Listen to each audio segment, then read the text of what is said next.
Assalamualaikum warahmatullahi wabarakatuh. Nama saya Alfi Rahmadillah, mahasiswi Universitas Muhammadiyah Profesor Dr. Hamka, Fakultas Ekonomi dan Bisnis, Program Studi Akuntansi semester 3. Pada kali ini saya akan membahas tentang manajemen keuangan dengan dosen pengampu Ibu Ade Maya Saraswati SEMM dan sumber materi yang saya ambil dari buku Manajemen Keuangan edisi kedua, Dr. D. Agus Harjito MSI dan Dr. Andes Martono SU. Saya akan menjelaskan tentang manajemen piutang.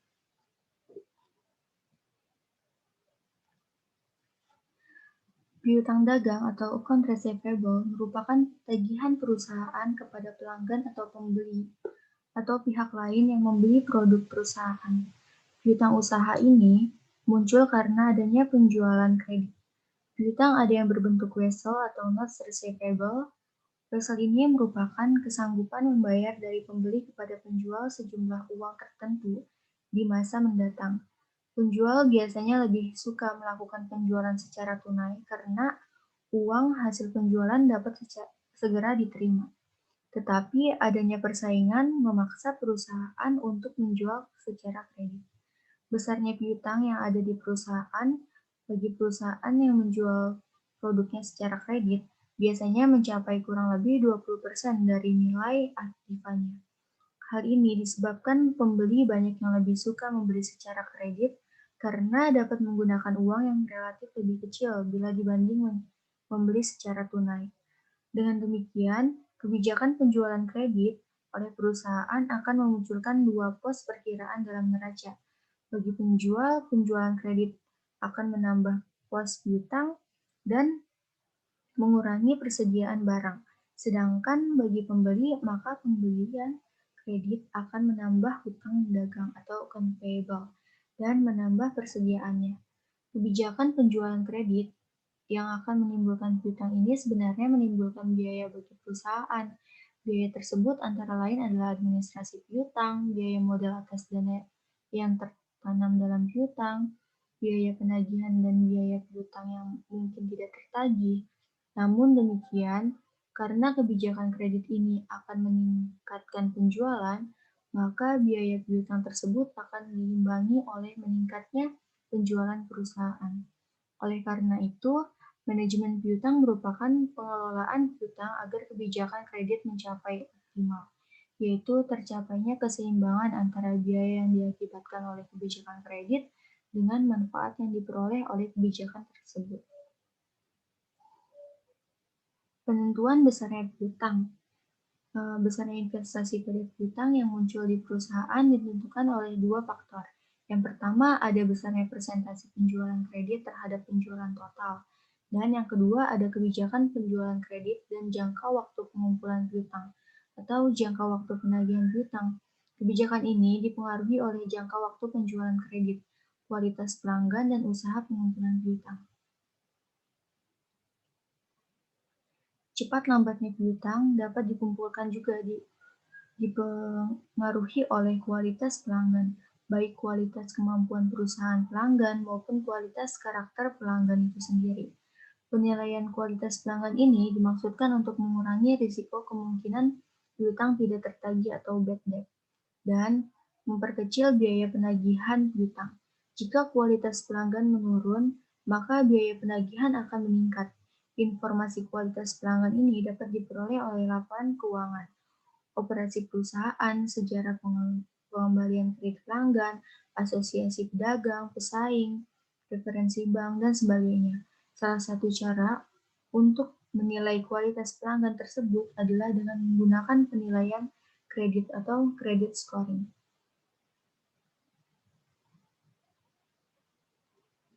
Untuk menilai pelanggan, dapat juga digunakan sistem 5K, yaitu karakter, kapasitas, kapital, kolateral, dan kondisi. Penilaian karakter pelanggan ditunjukkan untuk melihat sejauh mana pelanggan akan memenuhi kewajiban kreditnya.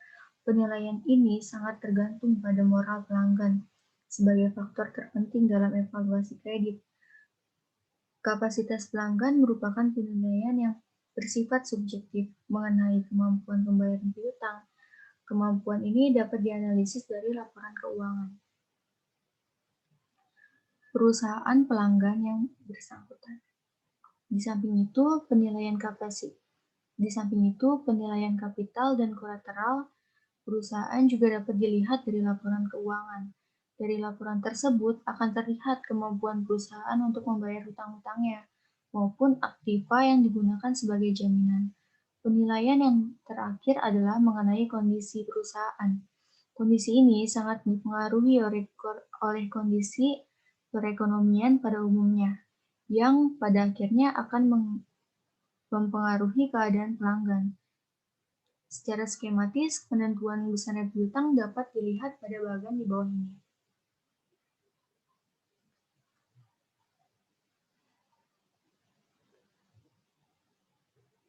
Kebijakan pemberian kredit dan lamanya pengumpulan piutang sangat mempengaruhi pengelolaan piutang. Kebijakan pemberian kredit dan jangka waktu pengumpulan piutang tersebut pada akhirnya dapat digunakan untuk menentukan besarnya persentase penjualan kredit terhadap penjualan total.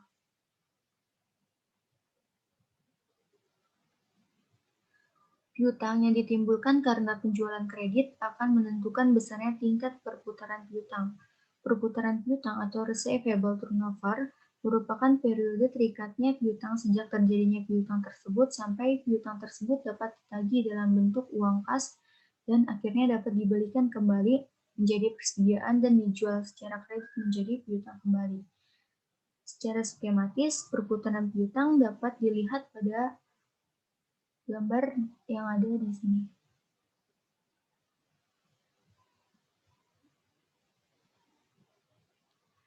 Tingkat perputaran piutang dapat dicari dengan membagi jumlah penjualan kredit bersih atau net credit sales per tahun dengan rata-rata piutang atau average receivables. Di sini ada rumusnya, cara mencari perputaran piutang yaitu penjualan kredit dibagi rata-rata piutang dikali 1.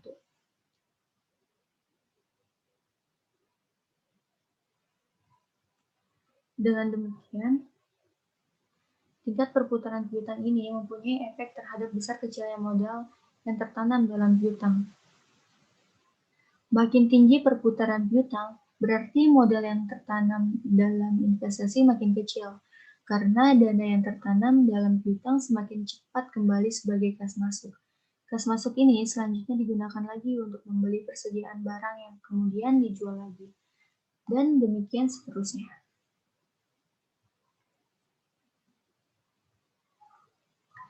Selanjutnya ada pengelolaan pengumpulan piutang. Pengelolaan pengumpulan piutang perlu melihat bagaimana prosedur yang digunakan untuk menagih piutang.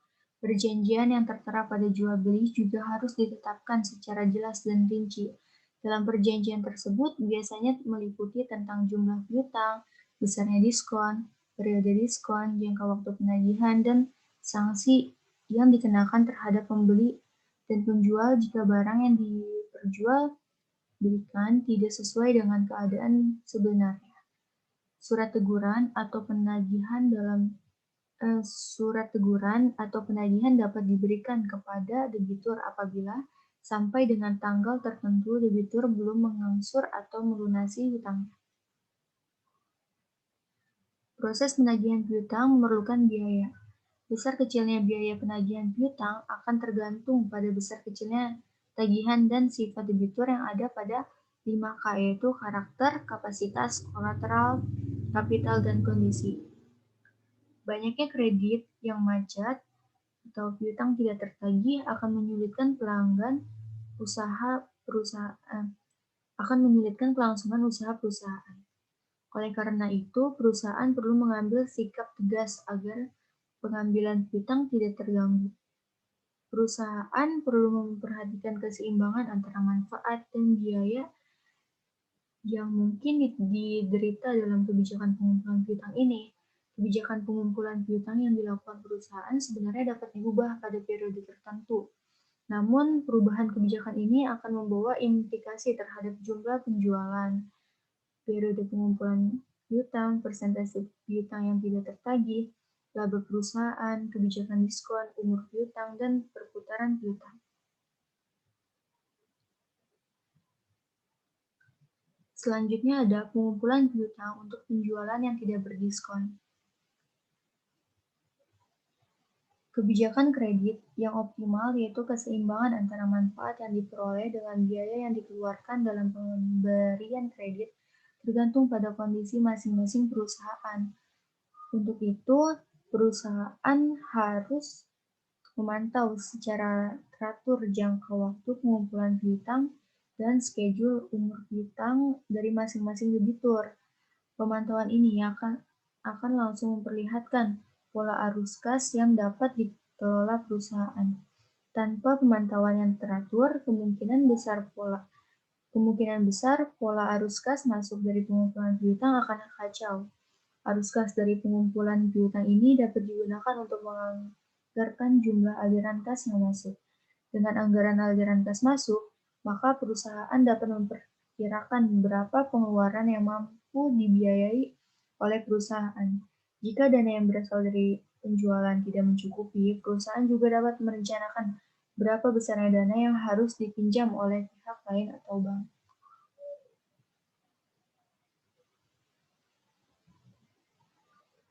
Selanjutnya ada pengumpulan piutang untuk penjualan yang berdiskon. Untuk meningkatkan penjualan, perusahaan sering memberikan diskon atau potongan tunai kepada pembeli yang mampu membayar pada periode waktu yang ditentukan. Lamanya jangka waktu penjualan kredit mengindikasikan kemungkinan adanya diskon bagi pembeli yang membayar lebih awal dari periode diskon dan periode kredit. Kemungkinan adanya diskon ditunjukkan oleh syarat pembayaran seperti 2/10 net per 30. Artinya, pembeli akan memperoleh diskon sebesar 2% apabila dibayar maksimal 10 hari setelah pembelian. Jangka waktu pembayaran kredit selama 10 hari sampai 30 hari. Pembeli tidak memperoleh diskon. Dibayar bersih sebesar pembeliannya. Dan periode pembayaran kredit tersebut maksimal selama 30 hari setelah pembelian.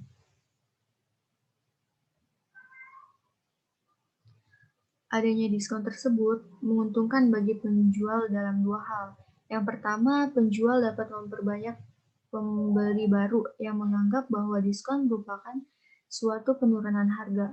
Diskon ini akan benar-benar menguntungkan penjual apabila pembeli mematuhi syarat pembayaran kreditnya.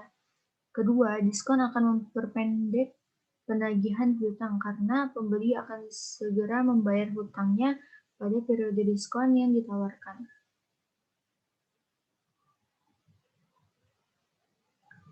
Selanjutnya ada risiko penjualan kredit. Keberhasilan atau kegagalan kebijakan penjualan kredit yang ditetapkan perusahaan terutama tergantung pada permintaan atas produk yang dijualnya. Semakin tinggi permintaan atas produk yang ditawarkan, maka semakin menguntungkan penjualan produk yang bersangkutan. Kebijakan penjualan secara kredit akan meningkatkan penjualan perusahaan, tetapi juga menimbulkan risiko. Namun, beberapa risiko yang mungkin timbul dengan kebijakan kredit ini adalah periode pengumpulan piutang yang tidak tepat, piutang yang tidak tertagih atau pembeli tidak membayar hutangnya kepada perusahaan atau kredit macet. Dan besarnya investasi yang tertanam dalam piutang tidak seimbang dengan manfaat yang diperoleh dari kebijakan kredit tersebut.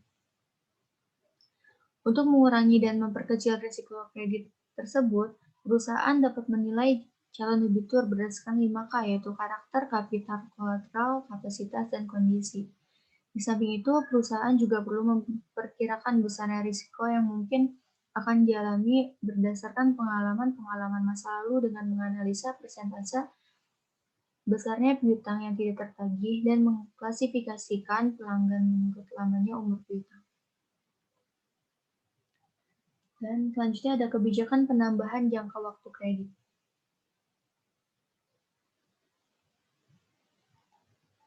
Kebijakan perusahaan untuk menambah penjualan kredit dapat dilakukan dengan memperpanjang jangka waktu pengembalian kredit. Kebijakan ini akan meningkatkan penjualan yang berasal dari pelanggan lama dan masuknya pelanggan baru. Namun demikian, perpanjangan jangka waktu kredit akan meningkatkan biaya yang harus ditanggung oleh perusahaan. Misalnya tambahan dana untuk investasi pada modal kerja, investasi pada aktiva tetap, dan investasi pada piutang itu sendiri. Perpanjangan jangka waktu kredit dibenarkan apabila hasil return yang diharapkan dari perpanjangan waktu kredit tersebut lebih besar daripada biaya yang harus dikeluarkan akibat kebijakan tersebut. Sebaliknya, apabila perpanjangan waktu kredit mengakibatkan biaya yang harus ditanggung lebih besar daripada hasil yang diperoleh, maka kebijakan tersebut tidak menguntungkan.